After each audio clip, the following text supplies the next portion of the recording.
Pagi, sudah yang Tuhan, kembali kita dalam renungan pagi dan kita tetap membahas tentang rahasia ataupun perjanjian, dan kita sedang membahas kembalinya tabut perjanjian. Artinya bahwa setiap kita mampu atau diizinkan kembali, ada kesempatan untuk berjalan dengan tabut Tuhan. Dan kemarin kita telah melihat atau apa yang terjadi di hati daripada Daud. Dia adalah orang yang mengasihi Tuhan, dia orang yang berani berkorban. Di bagian yang kelima ini kita akan melihat apa yang Daud miliki. Dikatakan di dalam 2 Samuel 6 ayat yang ke-15. Daud dan seluruh orang Israel mengangkut tabut Tuhan itu dengan diiringi sorak dan bunyi sangakala. Artinya bahwa perjalanan tabut ini diiringi dengan sorak-sorai, dengan bunyi sangkala. Itu yang terjadi ketika Daud membawa tabut Tuhan menuju ke tempatnya, yaitu Yerusalem, kota Daud. Dan saudaraku yang Tuhan, apa yang kita bisa pelajari ketika kita belajar berjalan bersama dengan Tuhan? Ada satu bagian yang harus kita miliki, yaitu yang disebut dengan penyembahan.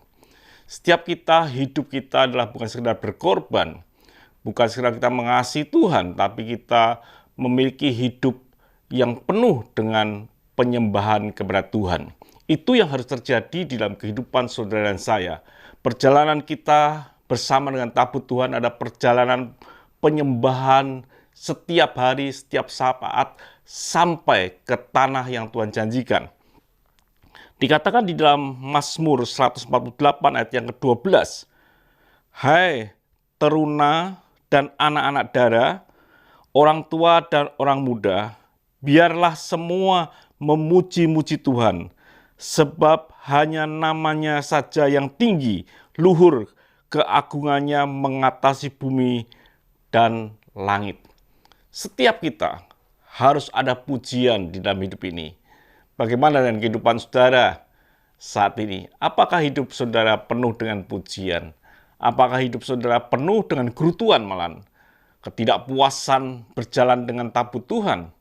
Seharusnya setiap orang yang sedang berjalan dengan tabut Tuhan, hidupnya penuh dengan pujian, penuh dengan penyembahan, supaya kita boleh berjalan bersama dengan tabut Tuhan. Ini yang harus kita miliki di dalam hidup ini, supaya kita ini bisa berjalan dengan tabut Tuhan.